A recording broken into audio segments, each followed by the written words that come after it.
மகிழ்ச்சியின் சத்தம் வழங்கும் அனுதின தேவமன்னா. Voice of Joy presents Daily Manna by Reverend A. Benedict. Praise the Lord. God loves you so much. இன்றைய தேவ மன்னாவாக சங்கீதம் 24 அதிகாரம் 5 வசனம். அவன் கர்த்தரால் ஆசீர்வாதத்தையும் தன் ரட்சிப்பின் தேவனால் நீதியையும் பெறுவான்.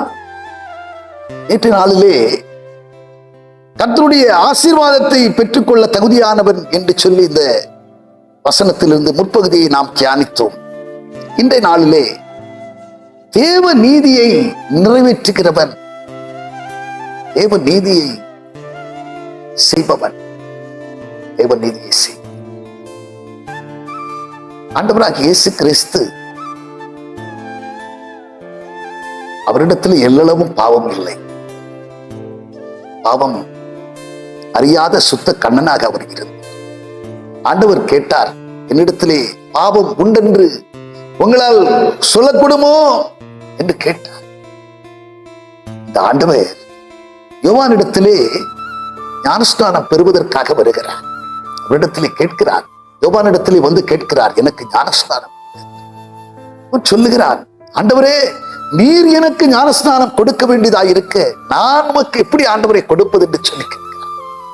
அதற்குத்தான் ஆண்டவர் பதில் கொடுக்கிறார். பாரு, மத்தேயு 3 அதிகாரத்திலே 15 வசனம் விதமாக சொல்லுகிறது, இப்பொழுது இடங்கொடு, இப்படி எல்லா நீதியையும் நிறைவேற்றுவது நமக்கு ஏற்றதாக இருக்கிறது.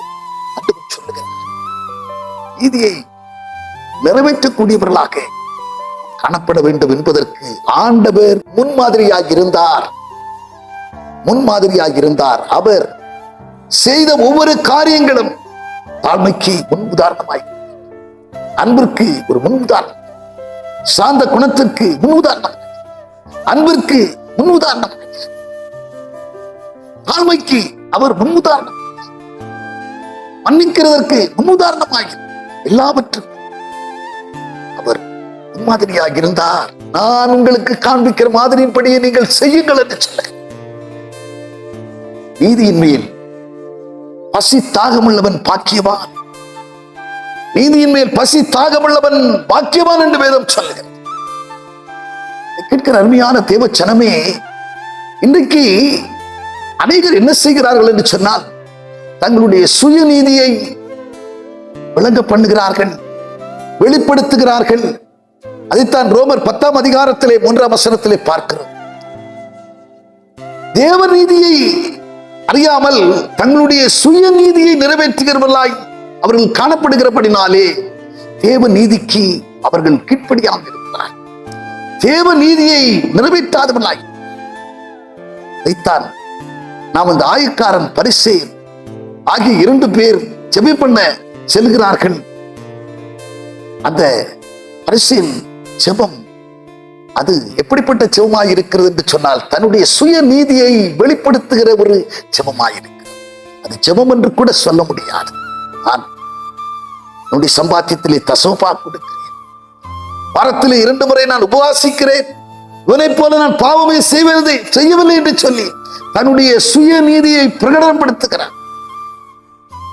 3 அதிகாரத்திலே 5 வசனம் சொல்லுகிறது, ஒருவன் தன்னுடைய நீதி நிமித்தமாக ரட்சிக்கப்படாமல், அப்படின்னு சொன்னால் நீதி என்று சொன்னால் எந்த நீதி? தன்னுடைய சுய நீதியின், தன்னிடத்திலே காணப்படுகிற அந்த சுய நீதியின்படியாக அவன் ரட்சிக்கப்படுவதில்லை. மாறாக அவன் எப்படி ரட்சிக்கப்படுகிறான், எவ்விதமாய் ரட்சிக்கப்படுகிறான் என்று சொன்னால், மறுஜென்ம முழுக்கினாலும் பரிசுத்த ஆவியின் புதிதாக்குதலினாலும் அவன் நம்மை ரட்சித்தான்.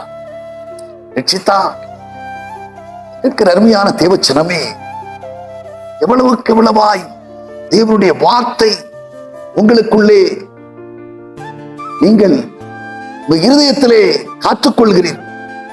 தேவனுடைய வார்த்தையை எவ்வளவுக்கு எவ்வளவாய் நீங்கள் உங்கள் இருதயத்திலே காத்துக் கொள்கிறீர்கள்.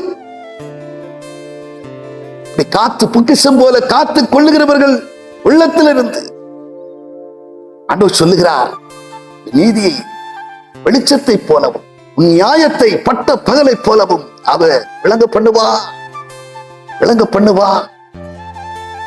வார்த்தையை பொக்கிஷம் போல காத்துக்கொள்ளுங்க. இந்த வார்த்தை உங்களுக்கு தேவ நீதியை நிறைவேற்றுகிறவர்களாய் உங்களை மாற்றுகிறது, உங்களை கொண்டு வருகிறது. இப்படிப்பட்டவர்களாய் நீங்கள் காணப்படுங்கள். தேவ நீதியை நிறைவேற்றுகிறவர்களாய் காணப்படுங்க. மனாசை எல்லா தீமைக்கும் வேறாக இருக்கிறது. சிலரை இச்சித்து தங்கள் விசுவாசத்தை விட்டு வழுவி போகிறார்கள். நீயோ தேவனுடைய மனுஷனே, இவங்களை விட்டு விலகி ஓடி நீதியையும் தேவபக்தியையும் சமாதானத்தையும் அடையும்படி நாடு என்று சொல்லி வேதம் சொல்லுகிறது. நாம் தேவ நீதியை நிறைவேற்றுகிறவர்களாய் காணப்படுங்க. தேவ நீதி உங்களிடம் வெளிப்படட்டும். தேவ நீதியை வெளிப்படுத்துகிறவர்கள் வசனத்தின்படி நடக்கிறவர்களாய் இருப்பார்கள். வசனத்தின்படி தங்களை காத்துக் கொள்கிறவர்களாய் இருப்பார்கள். இப்படிப்பட்டவர்களாய் நீங்கள் காணப்பட ஒப்புக் கொடுங்கள். நிச்சயம் உங்களே மகிழ்ப்படுவார் என்கிறதிலே கொஞ்சம் சந்தேகம். பரலோக பிதாவே, நாங்கள் உம்மை துதிக்கிறோம், ஸ்தோத்தரிக்கிறோம். ஆண்டவரே, தேவ நீதியை நிறைவேற்றுகிறவர்களாய் நாங்கள் காணப்பட எங்களை ஒப்புக் கொடுக்கிறோம்ப்பா. ஆண்டவரே, நீர் மாசற்றவராய் இருந்தும் பாவம் இடத்தில் இல்லாமல் இருந்த போதிலும் எங்களுக்கு ஒரு மாதிரியாய் நீங்கள் ஆண்டவரே சோத்திரப்பா ஞானஸ்நானம் எடுத்து ஆண்டவரே சோத்திரப்பா நாங்களும் அதன்படி நடக்க எங்களுக்கு ஒரு மாதிரி காண்பித்திரையா. இப்போது இடம் கூட இப்படி எல்லா நீதியும் நிறைவேற்றுவது நமக்கு ஏற்றதா இருக்கிறது என்று சொல்லி இந்த வார்த்தையின் மூலமாய் எங்களுக்கு அறிவித்திருக்கிறபடியாக நாங்களும் நீதி செய்கிறவர்களாய், எங்கள் சுயநீதியை நிறைவேற்றுகிறவர்களாய் அல்ல ஆண்டவரே, தேவ நீதியை நிறைவேற்றுகிறவர்களாய், தேவ நீதியின்படி நடக்கிறவர்களாய், தேவ நீதியின் மேல் வாட்சி உள்ளவர்களாய், விருப்பம் உள்ளவர்களாய் நாங்கள் என்று காணப்பட ஒப்புக் கொடுக்கிறோம் ஐயா. பொறுப்படுத்திக் கொள்வீராக, வழி நடத்துவீராக, காத்துக் கொள்வீராக. இயேசு கிறிஸ்து நாமத்தினாலே ஜெபிக்கிறோம் நல்ல பிதாவே. ஆமென், ஆமென்.